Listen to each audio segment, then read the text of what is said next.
We really had conversations around what are the skills, what's the skill set, and then how do we build that? But I think the thing for many people to take away is this can happen in the regular classroom.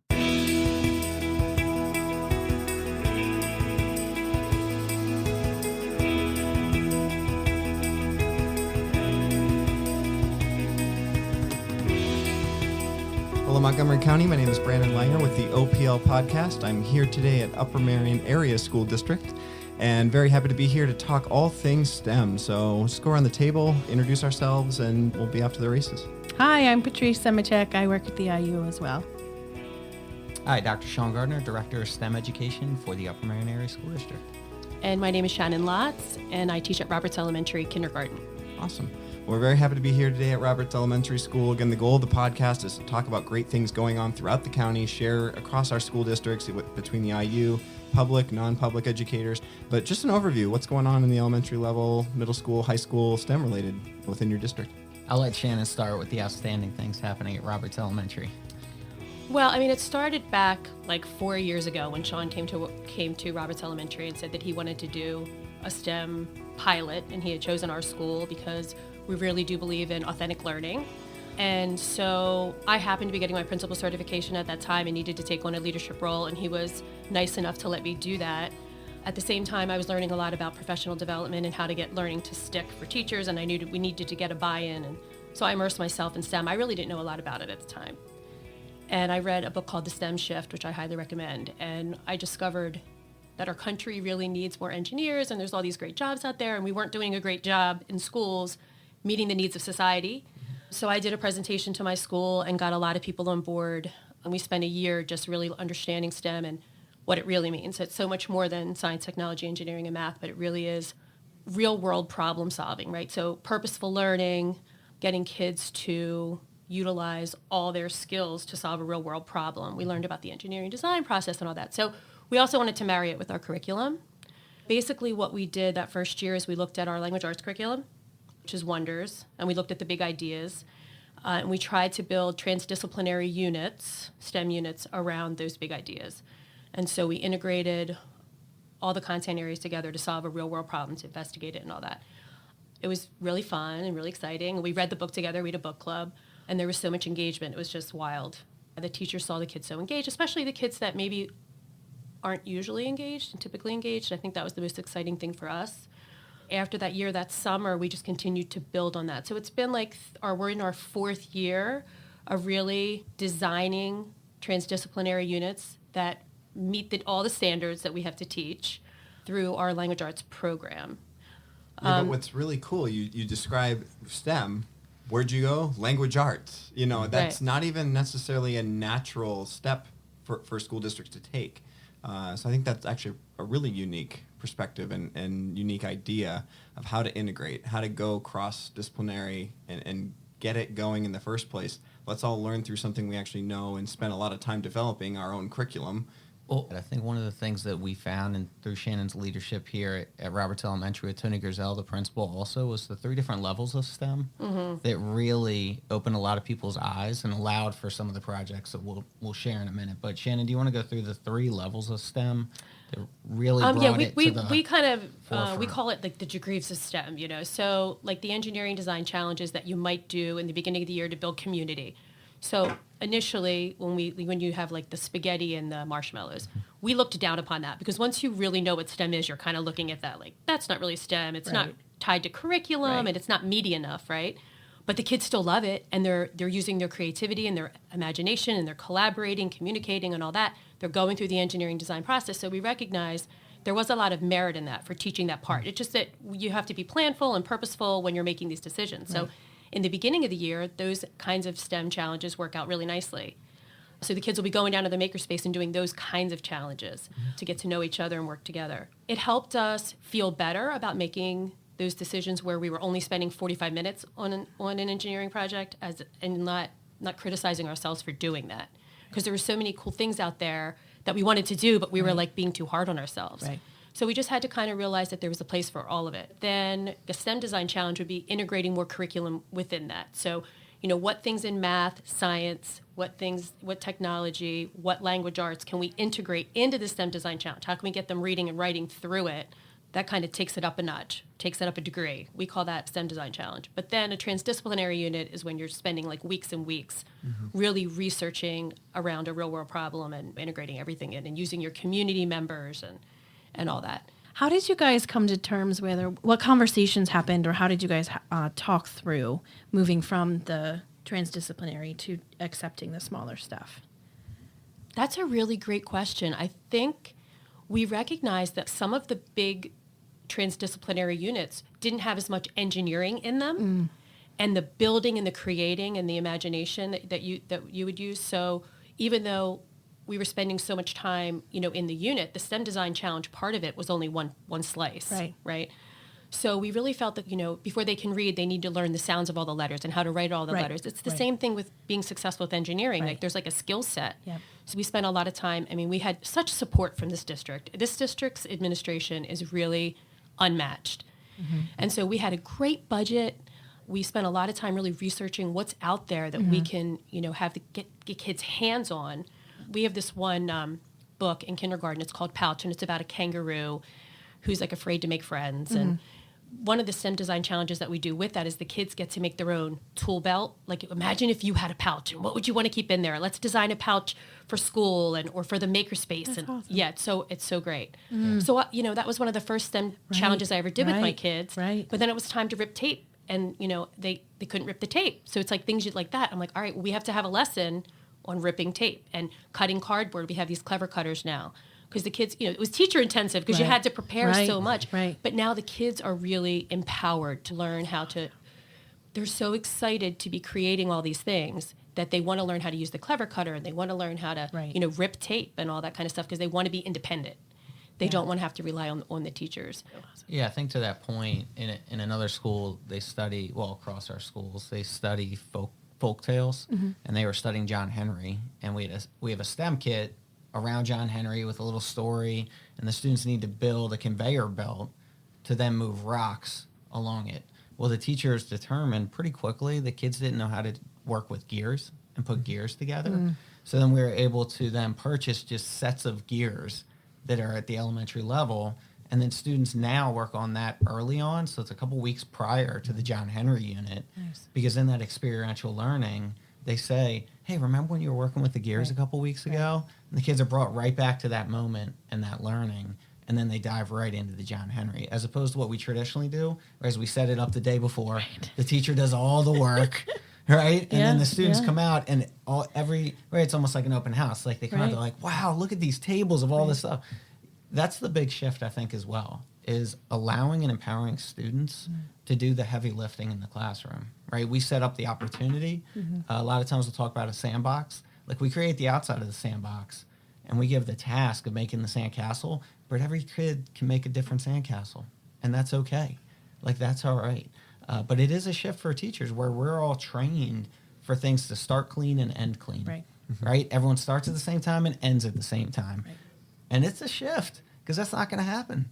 And that's okay, right? Because once they start not starting and stopping at the same place, that's when you start seeing students look around and kids look around like, who are my resources?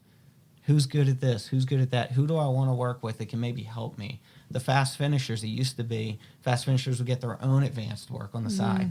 No, fast finishers, like you're part of the community, right? Let's see, what skill set do you have that you can then help out with? So I think it's been a big shift, but I think once you start seeing students rise to the occasion, you see a lot of students who traditionally in our K-12 system of playing school aren't necessarily as strong as others will really shine.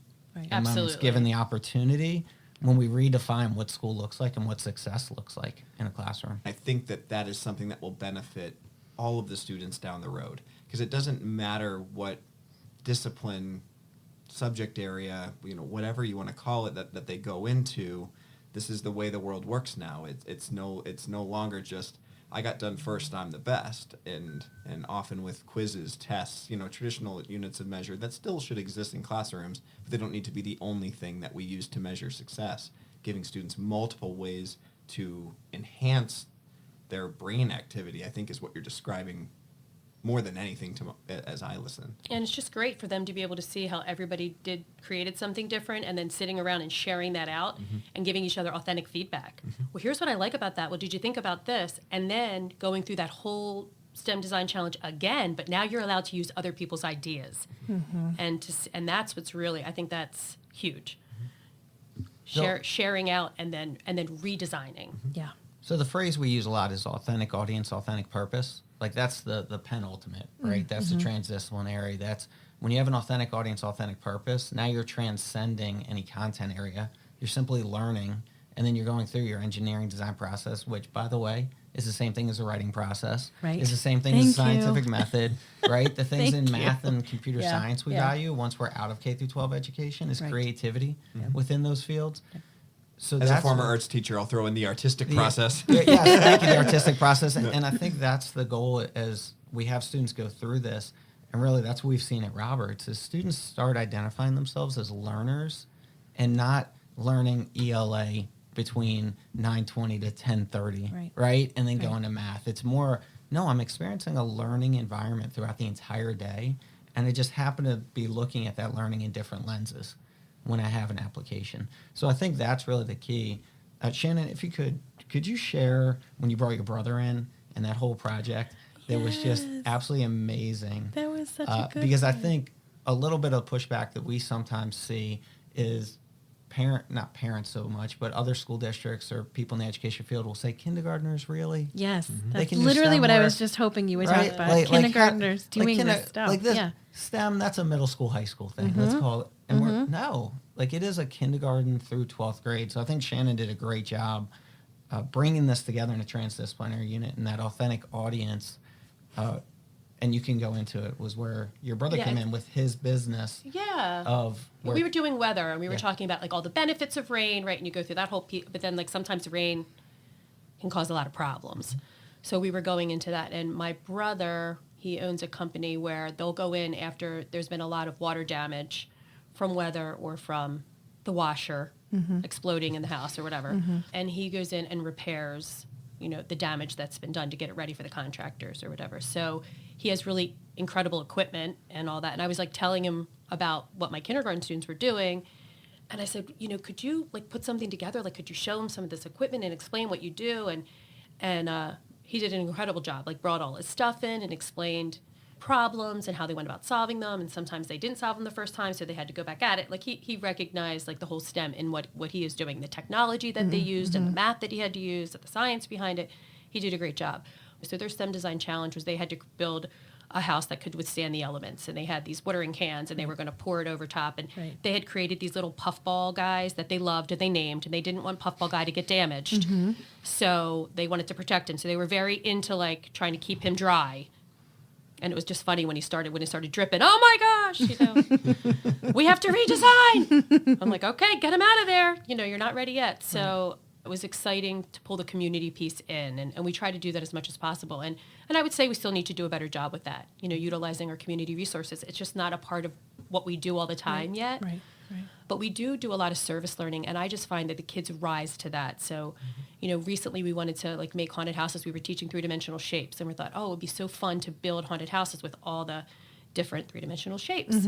And so that what great constraints to use too, right? You have to use this many of each shape, but then I knew like I wanted it to be more purposeful. So we started researching, not too deeply, but we read the kids a story about homelessness. And we researched Project Home, which is they help with homelessness in Philadelphia. And we had a contest. Each partner pair built their own haunted house and decorated it.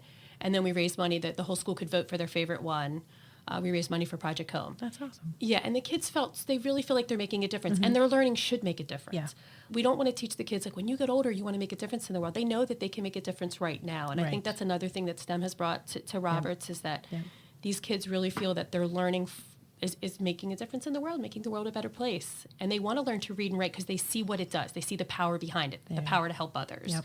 Any service learning project creates your authentic audience immediately, Right. because it's so waiting there for you. You not only am I part of a good solution, I also, in many cases, live within the community where I see its immediate impact, and that speaks. I think everyone would agree. That speaks volumes to a young person. Yep. If you can see the authentic reality of your work, something that I see in as an arts teacher, when you get to go perform in an authentic area, it Absolutely. makes it real for you. And trying to do that in a classroom can be hard. So let's go outside. Let's go find something real. Let's solve a real problem that our community is facing. So last year, because they do become problem solvers, they almost want to solve too many problems. Like you don't even have enough you don't have enough time in the day to solve the problems. And I think that's the power of the standards that we work in, is that they have enough freedom and flexibility within them that you can tailor something like that and still work within your standards that are being taught. Like, you don't have to necessarily say, I'm doing the same thing every single year. Right? And I think the other big thing when you hear about a project like that in kindergartners is, again, that next step, which is within STEM learning, is we work on the project either by myself or in partners, but then once your class made the choice that this was the best design, then all voices are in, right? Which is the authentic purpose. Like, that's what happens in companies. That's what's happening in business. Right. Like, it's not one person, this myth of the one person coming up with the idea and running with it all. No. Like, different teams come together, share their ideas, they decide which one works best, and then they move forward with that. And I think, again, that's normalizing that process for kids, that this is the way the world works. We really had conversations around how do we build, what are the skills, what's the skill set, and then how do we build that? So, like, growth mindset's one aspect, right? The social emotional aspect of it, that's a piece. And we spend a lot of time, like, we're talking about mindfulness now a lot. We spend so much time really developing the right mindset to look at the struggle and to celebrate the struggle. That's an integral part. If you don't have that mindset, right? As you guys know, if you don't have that mindset to go forward, kids don't necessarily see their failures, quote unquote failures, as learning curves, right? And places to start learning. So that's awesome that you do that. Yeah. So, and you have to give them opportunities where they're having fun and failing too, right? So, and you can, then their brain gets kind of like, they have that memory of, oh, well, remember we were doing that and you weren't successful then either, but you got through it and we learned so much from it. I mean, they know how the brain works. We spend a lot of time teaching them that, when you're struggling, your brain is building muscles. And they'll come up and they'll repeat that to us. That's awesome. As a matter of fact, I was out last week one day and the substitute was telling me how my kids kept coming up and saying, this is a little frustrating, but my brain is growing, because they were doing coding in my room. Right. And it was so cute. They were just always impressed with the language that they're using already, in kindergarten. Yeah, and I think something that we've wrestled with and that we're still wrestling with, and Shannon is a homeroom teacher. She's not a STEM teacher. It's not a STEM special that she goes to. And I think a lot of districts and a lot of schools really say, or wrestle with the idea, should we have a STEM special that students go to? Or is this something that should happen in the classroom, or can we live in both worlds? And I think every school's a little different. We found a lot of success here, thanks to the leadership, that it sits in the homeroom class, and it's driven by literacy. But I think the thing for many people to take away is this can happen in the regular classroom. And without a lot of stuff. Right? Nothing you've mentioned required extra robots or extra. I mean, there's a time and place for all of that, but your spider thing was solo cups and index cards, right? Yeah, so it doesn't necessarily have to be the robots or the computers or the programming or any of that. That adds to it, of course. But there's also a time and place for all of that. I think the thing is the teachers need to see the possibilities. Yes. And like what we were able to do here, thanks to Dr. Grizel, is just he gave us so much faculty time, faculty meeting time to present out. And you would see your colleagues present out their transdisciplinary unit and all the different things that they did and how they tied everything together. And we would just clap at the end. We were in awe every time of our colleagues. And it was so motivating and so inspiring. And then we need that as teachers. We need that to keep us going because the reality of it is it's a busy job. It's a fun job. It's exciting, but it's busy, and these things take a lot of planning, but they're worth it. Well, and sometimes I believe you can't do what you can't see. Right. So having the system that you've created here in Upper Merion Area School District, where it started as a pilot in one school and then it's grown since then. Do you mind talking about how that has transpired across the district? Yeah. So we're still in the midst of it, to be honest. One thing that Shannon had mentioned was we didn't jump into this and say we have to rewrite the entire curriculum. Right. That is unrealistic. That is we will fail every time when you try to do that. So for the first year, the request was one unit out of the 5 or 6 units from Wonders to try to make that transdisciplinary. In every grade or just in one Yes, grade? so in every grade. Okay. So we're fortunate here as well that we have an opportunity through our teacher contract. The teachers do 3 days over the summer of professional work, and we define however that is through choices, things like that. We are fortunate also at Roberts that the majority of teachers, if not all teachers, chose to spend all 3 days working on these units with STEM. And they took one unit. We said literacy drives everything. Let's call it like it is. If you can't read, write, and communicate, you can have the best idea in the world, and it's not going to go anywhere. Right. Right? So let's take that. The other thing is the literacy and social studies gives us context for these problems and makes the problems really interesting. So we said, let's take it slow. Let's build some capacity. And we started at Roberts, and then we looked to branch into other schools. So we've had one other school do the book study. We're looking at another school next year to do the book study as well. We've had the Roberts teachers present in workshops. That was about 3 years ago, I want to say now. A little bit of the work. We did have a wrench that was thrown in, true to the STEM process and engineering design process. So we did redistrict and build two brand new elementary schools and open those up. So that slowed it a little bit. But really, what we're looking at is how do we have this idea and this ability to create within our system be okay, be allowed, be supported in all of our grades and all of our schools. And it really does start with the teachers, and it finishes with the principals, right? Central office has a huge part to play to support that monetarily, come in, say, what do you need? For all central office personnel, my mantra that has seemed to work here pretty well is I say yes first, and then we figure out everything else, right? Or we have a school board and a superintendent, assistant superintendent who take this exact same approach, right? But all too often, I think in education, we say no first. Yeah. And then we kind of backpedal and say, what's this going to look like? Right. Like, say yes. Just say yes. What harm could it do? Again, done right. Not done 6 units in 1 year. Right. One of the things that we did this summer was Eden Callahan and I went over, there's the lift program. This is such a great and we example. said, can we just go over and can we have like a STEM day with each of the grade levels? And let me jump in real quick. So the lift program is for our students who need additional support over the summer, who are below grade level and need some sort of summer bridge to then maintain either where they are or try to accelerate that learning. And I think a testament to Shannon and Eden also, a lot of people will say, let's call it like it is, STEM is for the honors kids. It's for the high achievers, gifted kids. right? And Shannon and Eden have blown that out of the water. They're like, no, we're going in, we're working with the students who need this the most. Right. The students who are below grade level, who need support. And are more than likely going to be more successful Absolutely. at these challenges. It really is true. Yeah. And that's, I mean, the whole thing when you're reading the STEM shift is about closing the achievement gap. Yep. And thus far in our country, we've been unable to do that. So we do need a paradigm shift in the way that we're delivering education. I know that STEM can close the gap. Yep. And to Sean's point, we can't, it's like not an overnight shift. But my dream is to like start a school like this. Like I'm ready to write a letter to Zuckerberg. Like, I know you can be there with me. I'm like, here's the model. Like we're ready to do this. Just give us the money and then we'll be the model for the rest of the country. Yeah. Because I know it can close the gap. I'm not kind of sure. Like I know it can because I've seen it too many times. But yeah, so Eden and I wanted to go over and do that, and just partially because we wanted to show the teachers that were leading the program, we want you to see these kids in action, and that's exactly what they saw. These teachers were blown away. That's awesome. Were so supportive of us coming in. First of all, it was so nice of them to allow us to come in. They were so supportive as we were doing it, but they couldn't.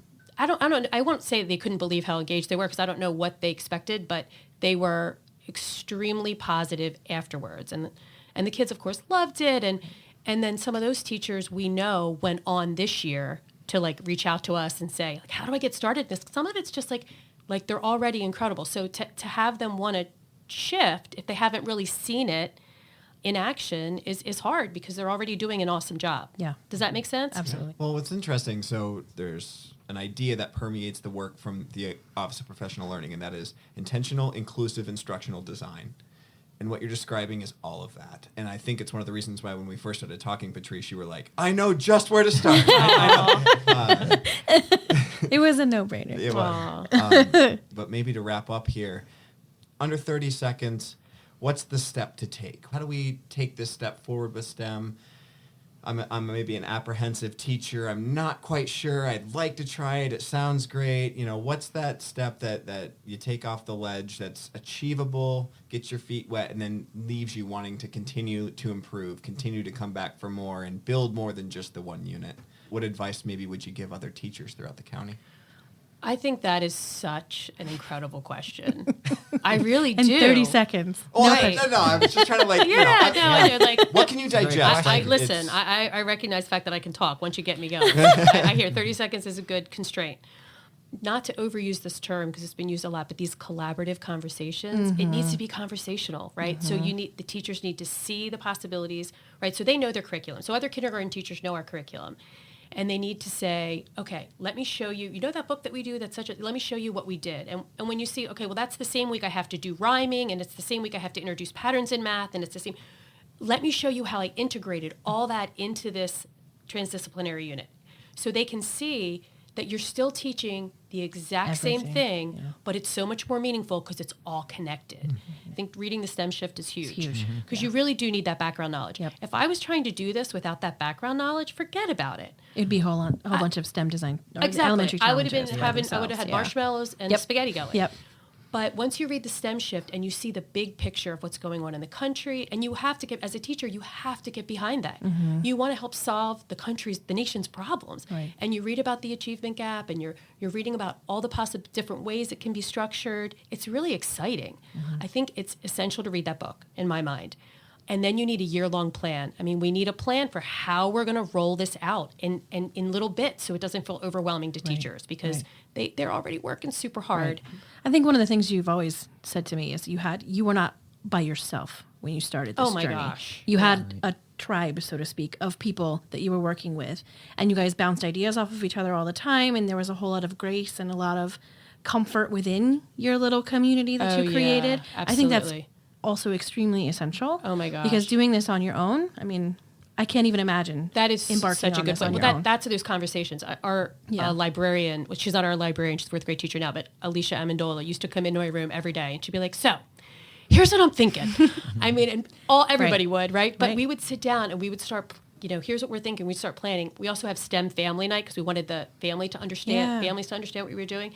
So we would gather and we would meet at nighttime. I mean, who wants to meet at 8:00 at night? But we would meet and do Google Hang at night to plan. People were coming in my room all the time. I don't know. It was a buzz. Like that first year, even I would say first 2 years, when we were trying to really figure it all out. What is this thing called STEM? What does this mean? And how are we going to do this? It was, some of the most fun moments of my life because just to see how everybody was so into it. And, it was great. Yeah. So, to be alone and doing it, no, not a fun time. It's a lot. You need community. It's a lot. Yeah. For sure. Yeah, and really, I think if you are a teacher out there that has a team that is open to this idea and the principal's open, just start with 1 week, like Shannon said. Just pick 1 week and look at everything you're doing. And it's actually more related than you ever think it would be once you take a different lens to that work. And then if you say, how do I make this authentic, so that authentic audience, authentic purpose for students, and that's where that engineering comes into play. Like, what are they going to make? And am I going to be okay with them all making something different, but under the same umbrella of what needs to happen? And then you start making the connections. Because the reality is, everyone who got into teaching didn't get into teaching to read page 42 and to be on the same page as the person next door, right? They got into teaching to be creative and to make a difference. And that's where I think the energy comes from. You start seeing this creativity from the teachers, which then the students pick up on that, and they see the enthusiasm and creativity, and then they start being enthusiastic and creative. And then, like you said, when you have a team, 2 to 3 other teachers that are supporting you in that way, and they're saying, great job, like that was amazing. And the other piece is be very forgiving to yourself through this whole process. Because true to the STEM design process, you have to revise it. It's not 100% every day. Like you don't have 180 days of A+ lessons when you're doing this. And that's okay.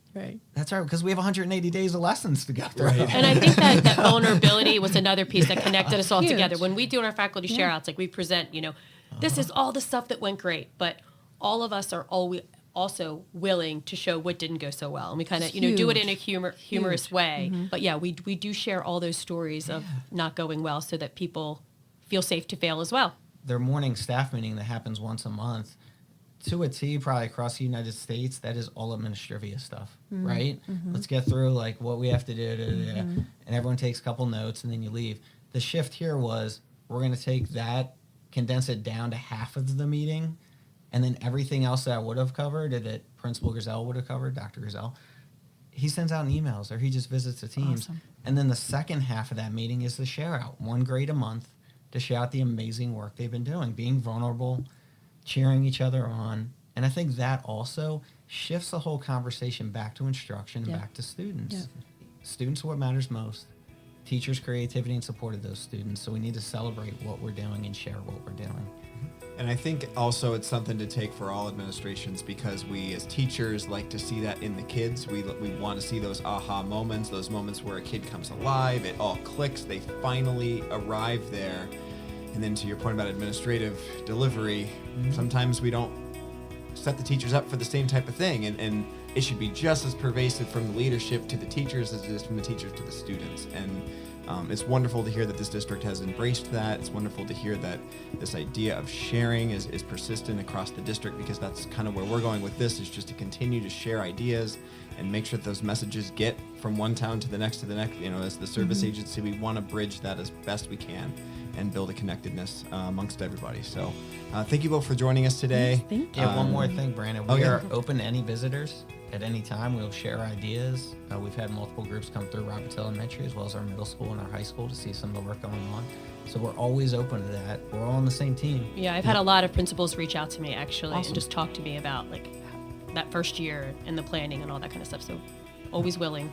Yes. Fabulous. Awesome. Well, thank you very much. And once again, this has been the OPL podcast. Coming up, more conversations with teachers, administrators throughout Montgomery County. Great highlights from the MCIU as well with our guest speakers.